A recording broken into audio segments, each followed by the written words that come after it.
On this Thursday night, Ukrainians holding back Russian ground forces. But Russia keeps up the unrelenting aerial bombardment. The city's under siege. Honoring the Ukrainian soldiers making the ultimate sacrifice. And Canada's Prime Minister in Poland offering more support to Ukrainian refugees.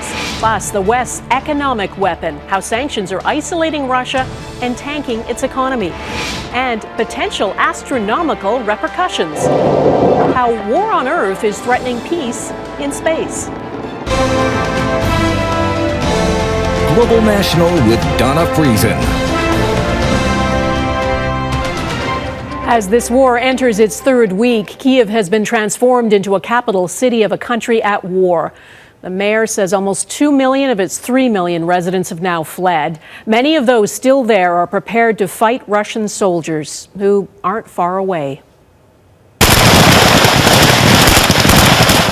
The Ukrainian army, outmanned and outgunned, is managing to hold back Russian ground troops from taking Kyiv in what is an existential battle against a neighbor whose leader says their country doesn't have the right to exist. Good evening and thanks for joining us. Outside Kyiv, the Russian bombardment has not stopped. Residential areas are under siege, including in Ukraine's second largest city, Kharkiv. It didn't go according to Putin's plan. And that is why now he continues bombarding our cities, killing civilians, dropping bombs on residential areas. Our military is doing an incredible job here on the ground, continuing to push back Russian troops away from Kharkiv. And we will win. I'm sure that we will win. The first high-level peace talks of this war took place today but ended without resolution. In the U.S., Pentagon officials say Russian ground forces have now moved 5 kilometers closer to Kyiv's city center, and weapons deliveries from the West to the Ukrainian military are still getting through. Our coverage begins with Crystal Goomansingh and a warning some of the images in her story are disturbing. Ukrainian precision strikes against Russian tanks amassing near Kyiv, an operation to keep the invading forces out of the capital. Tactical maneuvers in an ongoing and brutal war. Russian forces continue to bear down on Mariupol, a new giant scar inflicted on the city full of people on the edge. We are being bombarded from all directions. Pray for the mothers with children, please. It is very hard here.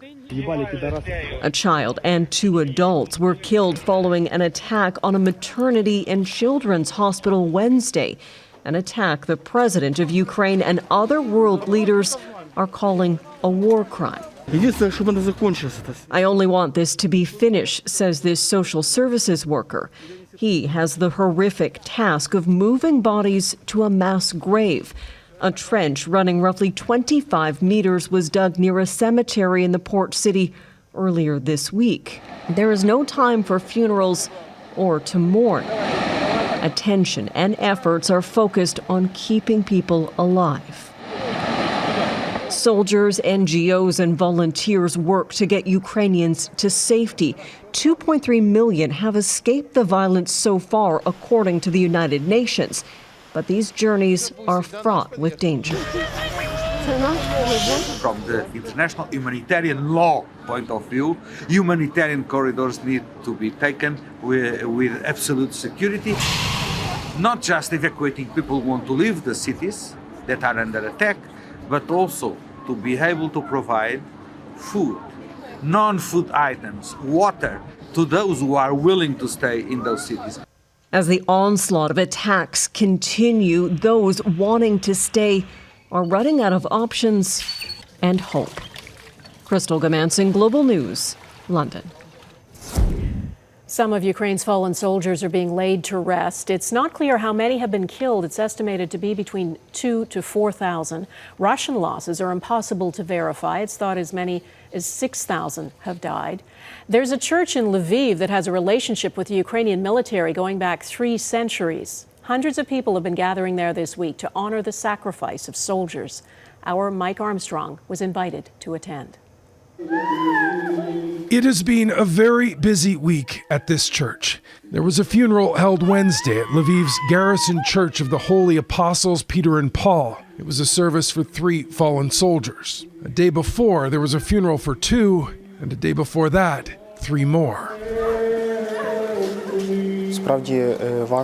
Father Nestor Kazik admits being a military chaplain at a time of war is hard psychologically, burying so many young men, or as he calls them, boys. They are lives that should have had many years left. This week, they've had soldiers who've just started families, some who were just married, and one who didn't quite make it that far.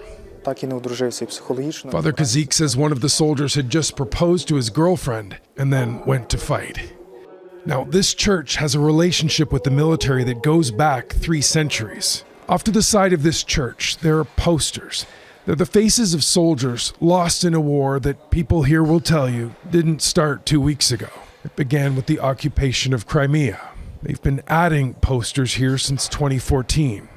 Now, they also have these boards. This is a war that's still being fought, and they're adding photographs of fallen soldiers individually as they're killed. All of this, by the way, and they still haven't had the chance to put up the soldiers remembered in this week's funerals. Vasil Vushevany was a 28-year-old senior lieutenant. His fiancée and his close family attended the military funeral in Lviv, but there was another. Vushevany grew up in a village about an hour outside the city. That entire village came out to pay their respects. This man says Vushevany was a patriot. His loss, the sacrifice of a brave young man. Now, in just 2 weeks, the 2 sides in this conflict have lost thousands of soldiers. Those are statistics if you don't have a name. Everyone here on this day knew at least one. Mike Armstrong, Global News, Lviv, Ukraine. Ukraine's president has agreed to speak to Canada's parliament on March 15th. This war is being fought in Ukraine, but it's echoing all over the world. Most of the 2 million refugees who have fled have gone to Poland. That's where Prime Minister Justin Trudeau is today. Abigail Bimman is traveling with the Prime Minister. And we are all standing with you. Justin Trudeau meets Ukrainian refugees forced to flee, who crossed Poland's border and are now in Warsaw. Acting as translator, his deputy prime minister. Go home, Russia, go home. One heartbreaking story after another in a country that sees up to 100,000 new refugees a day. We live in Kharkiv all our life. It's my home. I really love my city. It's really beautiful, but now the center was bombing. Was bombed, and every beautiful places are ruined, and it's so sad.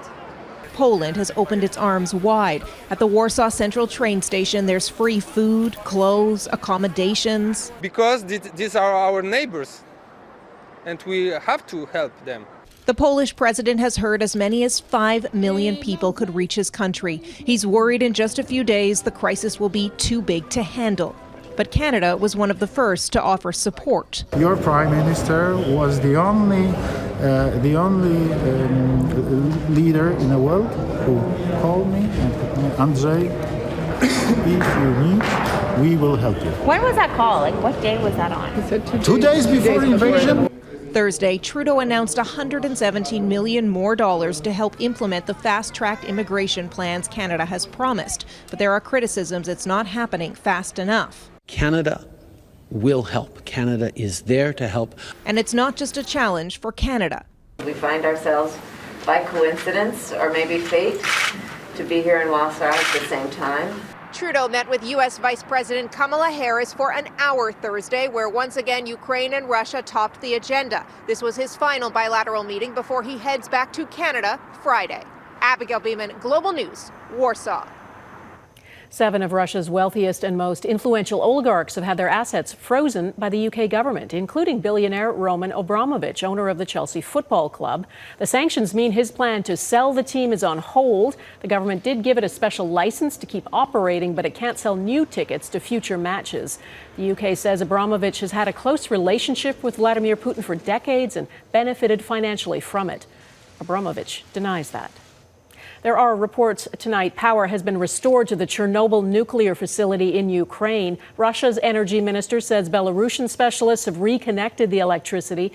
The International Atomic Energy Agency, though, can't confirm that because it says Ukraine has lost contact with the facility. Chernobyl is being held by Russian forces. The foreign ministers of Ukraine and Russia held their first face-to-face talks today since Russia started the war. Russia continues to demand Ukraine surrender. And as Jackson Proskow reports, any faint hope of a ceasefire quickly evaporated. If Ukrainians were hopeful Russia might soften its demands, a 90-minute summit made it clear that won't happen. We cannot stop the war if the country which committed the aggression, the invasion, does not have a desire to do so, said Ukraine's foreign minister after the meeting. 2 weeks in, there's no movement toward a ceasefire. And no progress on establishing humanitarian corridors to help the beleaguered citizens of Ukraine escape. Negotiation may be impossible because Russia's claims are so detached from reality. We didn't attack Ukraine, proclaimed Russian Foreign Minister Sergei Lavrov. A situation threatening directly the Russian Federation's security was there, he said. Lavrov dismissed concerns about civilian casualties as pathetic outcries. He even suggested the Russian bombing of a maternity hospital was justified, claiming the building was occupied by Ukrainian radicals, not women or doctors. On social media, Russian diplomats falsely claimed these pregnant women seen in the rubble were actually actors. Russian forces are at the very least operating with reckless disregard for the safety of civilians as Russian units launch artillery and airstrikes into urban areas. The defiance stretches all the way to the Kremlin, where Vladimir Putin told his cabinet a newly isolated Russia would emerge stronger than ever. Ukraine's fierce resistance may still upend those plans. Yes! The door remains open to a diplomatic end to the war, but Ukraine is clear surrender will never be an option. Jackson Proskow, Global News, Washington.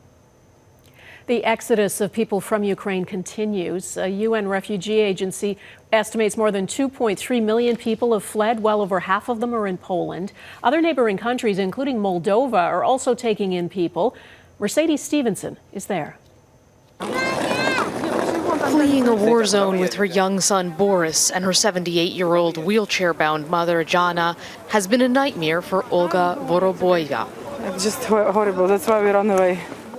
The Russian military bombed her neighbor's house, and despite the challenges of evacuating, Olga realized civilians were being targeted deliberately, and she had to get out to survive. They started to bomb just normal houses of people, not really anything else. Their difficult journey led them to Moldova, where refugees are welcomed. Well, they're our neighbors. The generosity of this small and relatively poor country is unmistakable. Moldovans have opened their hearts and their homes to those fleeing the war. Look, it's really heartbreaking. Some, like Anatol Malenka, have traded their jobs to volunteer, working around the clock to feed, transport, and house tens of thousands of people. Well, look, we saw a need. We actually heard bombings, explosions. We realized it's happening on the other side, so we decided at least as much as we can. As long as we are safe, we want to at least do something good. This daycare is now where local women are cooking for the masses in an effort that far outscales their resources. There is a fear among volunteers we spoke to they could run out of food as more people arrive.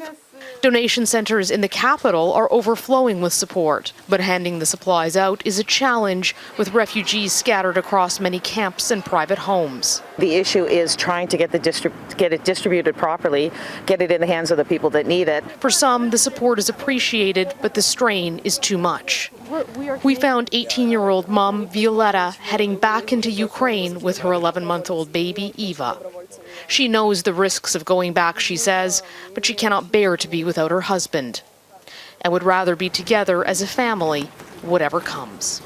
The number of refugees here in the capital of Chisinau has reduced in recent days because they are now being moved to other parts of Europe. But there is fear that that could pick up substantially in coming days if there is an attack on Odessa. Those numbers could spike to as many as 1 million refugees crossing the border into Moldova.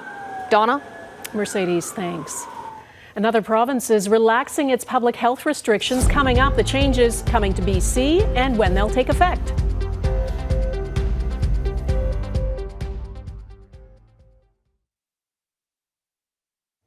British Columbia is dropping many of its COVID public health measures. As of midnight, face masks will no longer be required in indoor public spaces.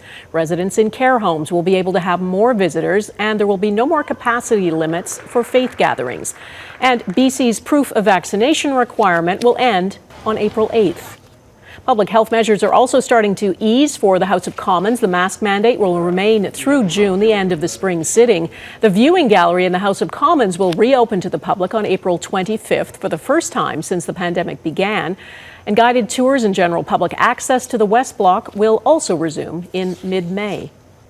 In Gander, Newfoundland, a Canadian Forces helicopter has crashed. The Air Force says the Cormorant helicopter was conducting hovering maneuvers at the Gander airport prior to the accident. In a tweet, the Air Force says 6 air crew were on board, 2 were in hospital receiving treatment, 4 have been released and are back with their squadron. From Russia without love, ahead how Russia's economy is being crushed.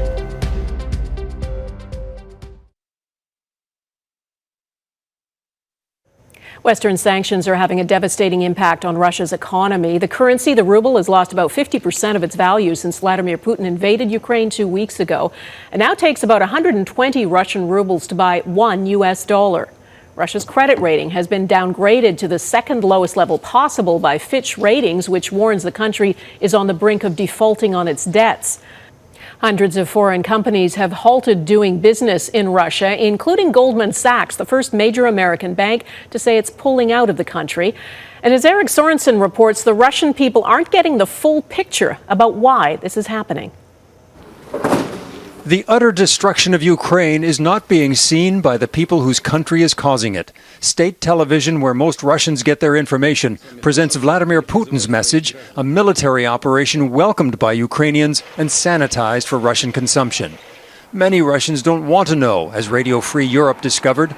I support Putin, says this woman. I won't look at these photos. This man insists no one is bombing Kyiv. I don't believe it. And those who do believe it and speak out are quickly rounded up and jailed. But no amount of propaganda or censorship can shield everyday Russians from the global backlash, starting with long lineups for cash and now seeing major companies pulling up stakes. Some 300 businesses, led by the tech industry and payment systems, are pausing operations in Russia, from fast food and fossil fuels to cars, computers, and parkas. One Moscow resident who does not want to be identified tells Global News it is depressing. I think people are starting to feel it. Fast food chains or clothes brands are leaving the country, which affects citizens, affects their own lives, even though they don't feel like they should participate in it. The closing of more than 800 McDonald's marks the end of an opening to Russia that was hoped would democratize Russia. And it is the Russian people who will feel the isolation and unemployment brought about by Vladimir Putin's invasion. He is sealing his country off completely from the rest of the world, because no one in the media right now, because it's controlled by the Russian government, will tell that truth to the Russian people. One teacher willing to talk publicly tells Global News an increasing number of Russians do not believe the propaganda and must speak out. The least we can do is just to show the rest of the world that, well, actually, the Russians are not very supportive of that war. The question is whether Russians' own suffering and setbacks will make President Putin change course or cause him to escalate the Russian attack on Ukraine. Eric Sorensen, Global News, Toronto. Next, how the war in Ukraine is threatening peace and stability in space.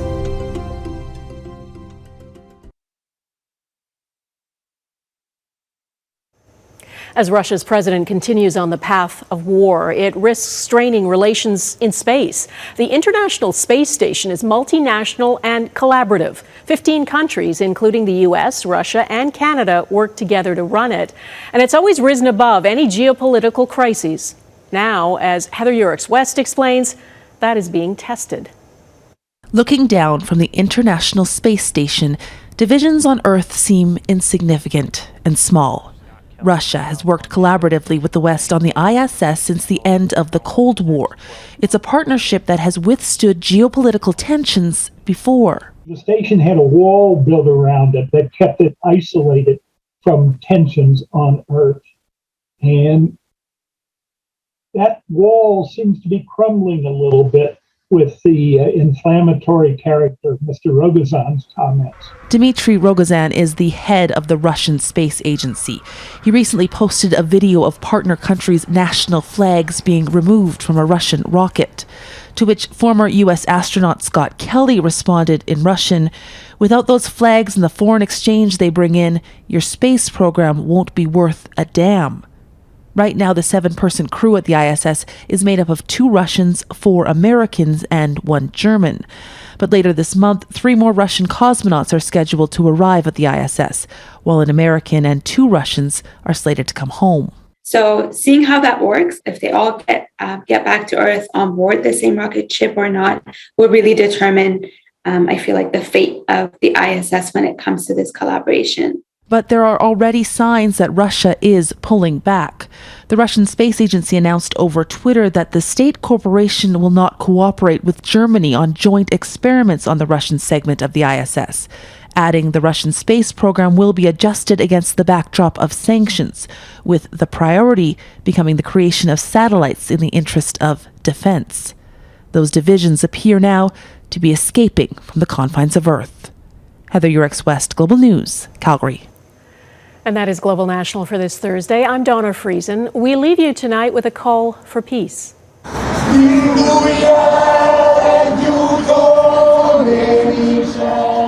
This is Budapest, Hungary, a candlelight vigil in support of the people of Ukraine. If their message wasn't clear enough from the ground, take a look at it from above. Thanks for watching. Hope to see you here again tomorrow. Bye-bye. Господь,